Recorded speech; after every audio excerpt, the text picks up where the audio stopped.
Bonjour à tous, je vous remercie pour tous les messages d'encouragement que j'ai reçus suite à la première séquence.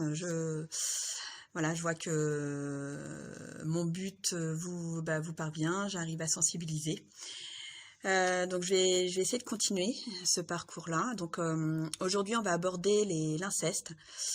Ce sont des viols sur mineurs. L'inceste sont des violences minimisées et mises en doute. Voilà, c'est un sujet qui m'intéresse d'autant plus. L'inceste est un crime sans cadavre, un crime presque parfait. La loi du silence y règne en maître.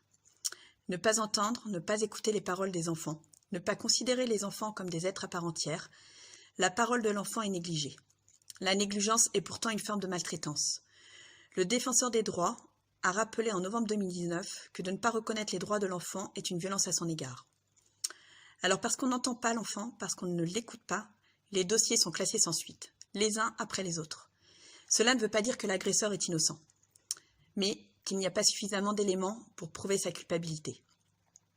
La parole du mineur, sa souffrance n'est jamais entendue, jamais écoutée. Ses paroles sont pourtant significatives. Quand l'enfant parle, ce ne sont plus des présomptions, ce sont des circonstances.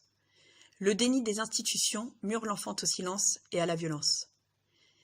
Et ce qui joue en la défaveur de la justice, c'est qu'elle est presque trop polie. Atteinte sexuelle sur mineur de moins de 10 ans. C'est mignon, presque poétique, artistique.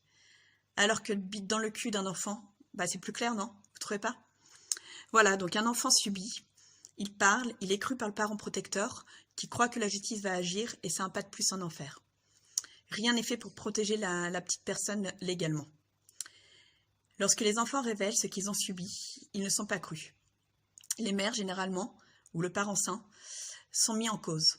Le parent protecteur d'enfants victimes d'inceste est traité comme coupable, et l'enfant continue d'être violé impunément. Mais déjà, vous ne pensez pas qu'on aimerait mieux que notre enfant ait un père convenable dans ces situations-là? En France, selon Lévy, on sait qu'il y a 4 millions de victimes d'inceste. 20 000 enfants sont victimes de violences sexuelles chaque année. Et combien de plus se taisent? Et il y a seulement 1% de condamnation pour les viols sur mineurs. Alors il y a déjà si peu de coupables condamnés, il n'y a pas d'innocents condamnés. Selon l'OND, 82% des viols sur mineurs sont commis par les pères. En moyenne, 2 enfants par classe. Un enfant chaque heure est violé. L'inceste est le crime le plus abject qui soit. Il détruit à tout jamais la filiation. Le viol d'un enfant par un père incestueux, un oncle, un frère aîné, est soumis à la loi implacable du silence. Le viol est la manière la plus abjecte, la plus humiliante de tuer une personne en la laissant respirer. Et l'impact psychotraumatique est dramatique. L'inceste tue, ce n'est pas un slogan, c'est une réalité. Les personnes ayant connu des traumatismes importants pendant l'enfance ont une espérance de vie réduite de 20 ans. Nous avons des enfants morts-vivants. Non-assistance à personne en danger. Trop de personnes perdent la garde de leur enfant pour l'avoir seulement protégé. Le système vous broie et ne vous laisse aucun répit. Le traumatisme de l'enfant, de ce qu'il a subi, se reconstruire et se retrouver face à son agresseur en considérant que le lien avec le père est bon par défaut. Alors les pédocriminels ont de l'avenir. Il suffit d'être père pour exercer leur crime en toute impunité. Où s'arrête l'assistance à personne en danger? Où commence la présomption d'innocence?